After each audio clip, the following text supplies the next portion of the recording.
টার কি বলে ইসলাম? বর্তমান সময়ে আমাদের চারপাশের খবরের কাগজ কিংবা সোশ্যাল মিডিয়া খুললেই একটা বুক ফাটানো চিৎকার শোনা যায়। আমাদের দেশের নিষ্পাপ ছোট ছোট কন্যা সন্তানদের ধর্ষণ করা হচ্ছে, নির্মমভাবে গলা কেটে হত্যা করা হচ্ছে। মা বাবার কোল খালি করা এই নরপশুদের বিচার যদি সঠিক সময়ে এবং কঠোরভাবে হতো, তবে হয়তো আজ সমাজটা শান্তিতে থাকত। কিন্তু আপনি কি জানেন, আমাদের পবিত্র কুরআন এবং সহি হাদিসে এই ধরনের খুনি ও ধর্ষকদের জন্য কত কঠোর শাস্তির বিধান দেওয়া হয়েছে? ইসলামে এই ধরনের অপরাধকে কেবল সাধারণ অপরাধ হিসেবে দেখা হয় না। যখন কেউ কোনো অসহায় নারী বা শিশুকে জোরপূর্বক তুলে নিয়ে গিয়ে ধর্ষণ ও নৃশংসভাবে হত্যা করে, ইসলামের পরিভাষায় একে বলা হয় হীরাবাহ বা জমিনে বিপর্যয় সৃষ্টি করা। এটি এক ধরনের চরম সন্ত্রাসী কর্মকাণ্ড। পবিত্র কুরআনের সূরা আল মাইদাহের ৩৩ নম্বর আয়াতে আল্লাহ তাআলা এই ধরনের ফাসাদ সৃষ্টিকারীদের ব্যাপারে স্পষ্ট ঘোষণা করেছেন। যারা আল্লাহ ও তার রসুলের বিরুদ্ধে যুদ্ধ করে এবং জমিনে বিপর্যয় সৃষ্টি করে বেড়ায়, তাদের শাস্তি কেবল এটাই যে তাদের হত্যা করা হবে অথবা ক্রুশবিদ্ধ করা হবে। এটা তাদের জন্য দুনিয়ায় লাঞ্ছনা আর আখিরাতে মহাশাস্তি। ইসলামের আরেকটি স্পষ্ট আইন হল কিসাস বা সমতাভিত্তিক বিচার, অর্থাৎ যে অপরাধী একটা মাসুম বাচ্চার জীবন প্রদীপ নিভিয়ে দিল, তার শাস্তিও হবে মৃত্যুদণ্ড। সূরা আল বাকারার ১৭৮ নম্বর আয়াতে আল্লাহ বলেছেন, হে মুমিনগণ, নিহতদের ব্যাপারে তোমাদের ওপর কিসাস প্রতিশোধ ফরজ করা হয়েছে। অনেকে মনে করতে পারেন, হাদিসে কি এর কোনো বাস্তব প্রমাণ আছে? হ্যাঁ, আছে।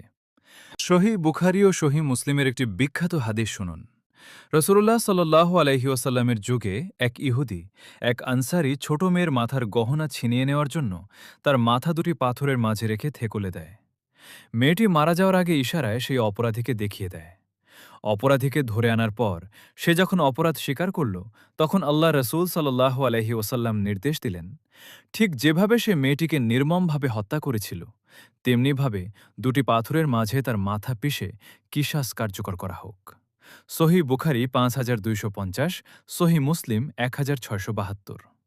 আজকের দিনেও যদি এই খুনি ও ধর্ষকদের এমন দৃষ্টান্তমূলক শাস্তি প্রকাশ্যে দেওয়া হতো, তবে আর কোনো অপরাধী কোনো শিশুর দিকে চোখ তুলে তাকানোর সাহস পেত না। শুধু তাই নয়, সুনানে তিরমির ১,৪৫৩ নম্বর সহিহ হাদিস থেকে জানা যায়, এক নারী সাহাবীকে জোরপূর্বক ধর্ষণ করার অপরাধে রাসূলুল্লাহ সাল্লাল্লাহু আলাইহি ওয়াসাল্লাম সেই ধর্ষককে পাথর মেরে মৃত্যুদণ্ড হদ কার্যকর করার নির্দেশ দিয়েছিলেন এবং সেই নারীকে নির্দোষ ঘোষণা করেছিলেন।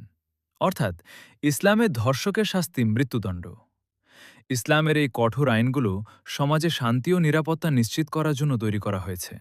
তবে মনে রাখতে হবে, এই আইন বা শাস্তি কার্যকর করার দায়িত্ব কোনো সাধারণ মানুষের নিজের হাতে আইন তুলে নেওয়ার নয়, বরং এটি দেশের বিচার ব্যবস্থা, আদালত এবং সরকারের দায়িত্ব। আমরা আশা করি আমাদের দেশের বিচার বিভাগ এই ধরনের অপরাধীদের দ্রুততম সময়ে সর্বোচ্চ এবং দৃষ্টান্তমূলক শাস্তি নিশ্চিত করবে, যেন আমাদের দেশের প্রতিটি সন্তান নিরাপদে বড় হতে পারে। আমাদের দেশে যেদিন থেকে ইসলামিক আইন চালু হবে, সেদিন থেকে সমাজ ফিরে পাবে তার হারিয়ে যাওয়া শান্তি। ভিডিওটি শেয়ার করে সবাইকে ইসলামের এই সঠিক বার্তাটি জানার সুযোগ করে দিন। ধন্যবাদ। আসসালামু আলাইকুম।